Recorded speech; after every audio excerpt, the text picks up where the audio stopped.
Hey, I'm back for my second video today. I am doing this video. I've been, like I said in my first video, I've been watching the Black Hebrew Israelites on YouTube, and I've been learning a lot. And so I just felt like everything that I've been learning, I feel like now it's my responsibility, now that I know the truth, to get it out there.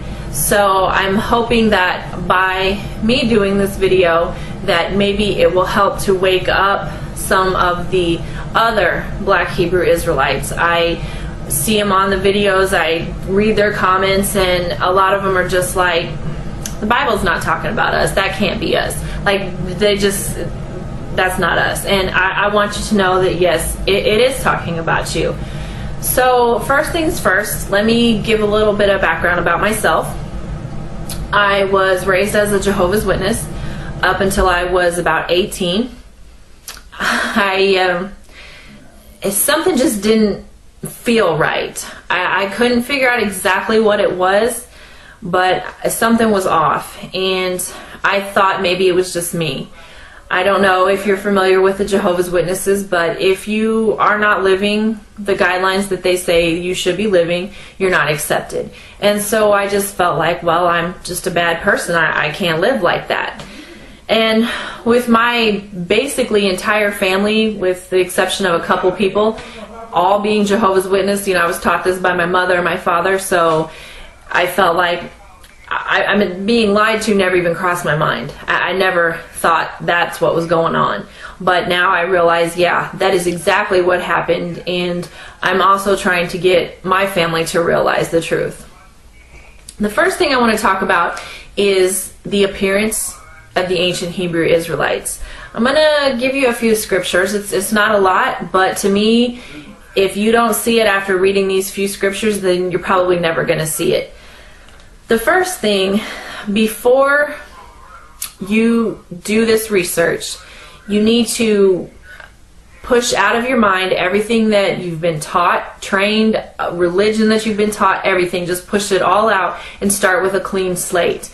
It took me about a year for my eyes to be opened, because even though I wasn't a Jehovah's Witness anymore, I still felt like that was the truth, and I was still defending it.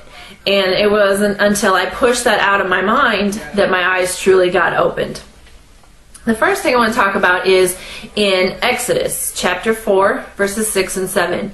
When God was speaking to Moses and he was going to use him to bring the children of Israel out of Egypt where they were enslaved, he was giving him some signs to let him know that, hey, I will be with you, I will help you with this. So he had told Moses in this particular chapter and verses, he said, stick your hand into your bosom. And when he pulled it out, it says that it was white as snow. Now, if you were to take somebody of my skin color and stick my hand in my bosom, pull it out, and it's still white, that's not really going to be anything miraculous. But now if you were to take a person of black skin and put their hand in their bosom, pull it out, and it's white, that would be pretty miraculous. Another example is of Miriam. In Numbers chapter 12 and verse 10, it says God turned her into a leper and she was white as snow. So if he turned her white, then she obviously had to be black to begin with. In Amos 9 and verse 7, God is speaking to the children of Israel, and he says, are you not as the Ethiopians unto me? Now, some versions are going to say Cushite, which if you don't look that up, it's not really going to mean much to you. But if you look up the word Cushite, it's going to say Ethiopian. Now, we all know Ethiopians are very, very dark-skinned people. And God was comparing his people, the children of Israel, to them. A couple of other scriptures are Lamentations 5 and verse 10 and Job 30:30. Those also refer to the skin color of the Israelites as being black. Now I have to tell you this. If you have a new King James Version, it's going to take the word black out. You need to go into an older King James Version and it will have the proper words in there. Now you have to ask yourself, first of all, why do we need a new version of the Bible? What was wrong with the old one? And second of all, why would they take the word black out? What are they trying to hide? Now, in Revelation chapter 1, verses 13 through 15, is a description of Christ. And it brings out that he had hair white like wool. Now, I want to show you a picture. I mean, I'm pretty sure everybody knows what wool looks like, but I just wanted you to get a good visual. Okay? Now, there's wool. Now, I'm going to show you another picture, and we all know who this is. But when you look at his hair, it is exactly like the sheep's wool. Now, I know it says that it was white, so I want to show you a picture of an older Hebrew Israelite. And when you look at his hair, that's exactly what it is, white like wool. Now, if you look at the gentleman next to him, who is a so-called white person, he does not have woolly hair. And white people in general don't. I mean, you look at my hair, it's not woolly, it's thin and fine and straight, which is pretty much the norm for the so-called white people. Now, also in Daniel 7, chapter 7, verse 9, it talks about the Ancient of Days, which is God himself. And there's a description of him there, and it says he had hair white like wool. So when you read these scriptures, it really shows beyond a shadow of a doubt that God, Christ, and the ancient Hebrews were all black people with hair like wool. Excuse me. Now, another thing I want to touch on is in Deuteronomy chapter 28.